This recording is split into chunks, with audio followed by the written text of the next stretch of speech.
சரிங்க சார். இப்போ ஃபெஸ்டிவல்ஸ்லாம் நெறைய வருது. ஆஃபர்ஸ் எதனா இருக்கா? 2வது இது என்ன சார் இந்த 2 மிஷின் போட்டிருக்கீங்க. எம்ஆர் ஜுக்கின்னு உங்க பேர்ல இருக்கு. இதுல ஜுக்கின்னு போட்டிருக்கு. இதுக்கு 2த்துக்குமே என்ன சார் டிஃபரெண்ட்டு? இந்த இந்த ஜுக்கி வந்து ஒரிஜினல் ஜப்பான் ஜுக்கி. ஜப்பான் சொல்ல மாட்டாங்க, இப்போ எல்லாம் சைனால தான் ப்ரொடக்ஷனு. இந்த இப்படி வாங்கல, இந்த ஒரிஜினல் எம்போசிங் இருக்கும். இந்த ஒரிஜினல் ஜுக்கின்றது இந்த அமெரிக்க பாருங்க பள்ளமா ஜுக்கின்னு இருக்கும். இந்த மாரி மோல்டிங்ல வந்துரும். இது லேட்டஸ்ட் வர 8100. இந்த இந்த ஜுக்கி நீங்கள் வாங்கலாம். இது வந்து ஆன்லைனில் அதிலெல்லாம் உங்களுக்கு 28,000 ரூபாய் விற்கிது. ஆனால் நாங்கள் ஹோல்சேல் கடைன்றதுனால 26,500 ஆஃபரோடு கொடுக்குறோம். லைட்டு கொடுக்குறோம், இந்த ஃபேன் கொடுக்குறோம், இந்த ஸ்டூலும் கிஃப்ட் காம்ப்ளிமெண்ட்டாக கொடுத்துட்றோம். மிஷின் வாங்கினா ஸ்டூலோடய. ஆமாம், அவங்க வீடியோ கடையோ அழகுபடுத்த இந்த மாதிரி ரோல் கொடுத்துட்றோம்.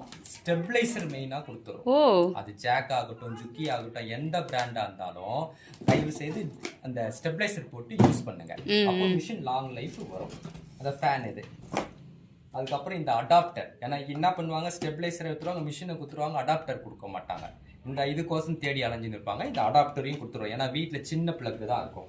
Okay sir. அதுக்கப்புறம் மெயினாக பார்த்தீங்கன்னா இந்த மாதிரி கைடு கொடுத்துட்றோம். இந்த ஜிப்பு தைக்கிறாங்க இல்லையா, லெஃப்ட் ரைட்டு, இது தைக்க முடியாமல் ஜிப்பு ஆடுற வேணான்ருவாங்க. ஸ்டோன் வச்ச கல் வருவீங்களா, நார்மலாக இதில் தைக்கும் போது அந்த கல் உடஞ்சி போயிடும். அதுக்கு இந்த மாதிரி பிளாஸ்டிக் கைட் போட்டு தைச்சா அந்த ஜாக்கெட்டில் ஸ்டோன் வச்ச ஜாக்கெட்டை எளிதாக தைக்கலாம். இதுக்கு கஷ்டப்பட்டு என்ன பண்ணுவாங்க, அந்த மாரி மாடலையும் சில பேர் வாங்காமல் ஆயா ஜாக்கெட்டையே தச்சுன்னு உட்காந்து கிடப்பாங்க. இன்னொன்று இது பீக்கோ, இதுக்குன்னு தனியாக முன்னெல்லாம் ஜிக்ஜாக் வாங்கி அடிப்பாங்க. ஆனால் இப்போ புடவை பீக்கோ அடிக்கிறதுக்கு இப்போ இந்த மாதிரி மிஷினுக்கு அப்படியே வந்துடுது. இது வந்து மேக்சிமம் வந்து இந்த ஜுக்கி மாதிரி டைப் உள்ள மிஷினுக்குலாம் செட் ஆகிடும். ஜாக்கு, அப்புறம் பைசன், ஜும்சி, அந்த மாதிரி மிஷினுக்கெல்லாம் வந்து இது கொஞ்சம் அட்ஜஸ்ட்மெண்ட் பண்ணணும். ஆனால் எங்கள் 2 மிஷினில் இந்த மிஷின் வாங்கினாலும் சரி, இந்த மிஷின் வாங்கினாலும் சரி, லேடிஸே செட் பண்ணிக்கலாம். அந்த போட்டு எதையும் நோண்டிட்டு இருக்க வேண்டிய மெக்கானிக்கை கூப்பிட்டு ஒரு 300 ரூபாய் கொடுத்து பண்ண வேண்டிய வேலை இல்லை. அவங்களுக்கே நாங்கள் கற்றுக் கொடுத்துருவோம். கற்றுக் கொடுக்க வேண்டிய வேலை இல்லை. இந்த ஸ்க்ரூவை கழட்டிட்டு இதை இப்படியே எடுத்து அவங்க மாட்டிக்க வேண்டியது தான்.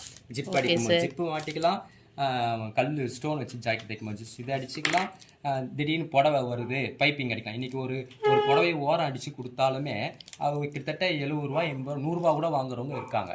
அவங்க ஈஸியாக தைச்சிட்டு போகலாம். இதெல்லாம் கிடையாது. இந்த கைடு மட்டும் நீங்கள் நெட்டில் அடித்து பாருங்கள், ஒரிஜினல் கைடு 250 ரூபா காட்டும். ஆனால் நாங்கள் இது எல்லாத்தையும் சேர்த்து காம்ப்ளிமெண்ட்டாக கொடுக்குறோம். Okay sir. வாங்கினா 26,500, 8100. Okay sir. இதெல்லாம் கொடுத்துரும். இது எங்களுது. நாங்கள் 35 வருஷமாக இருக்கோம் இல்லையா, நாங்களுக்கு வந்து எங்களும் அதே மாரி ஒரு மிஷின் போடணும்னு ஒரு ஆசை.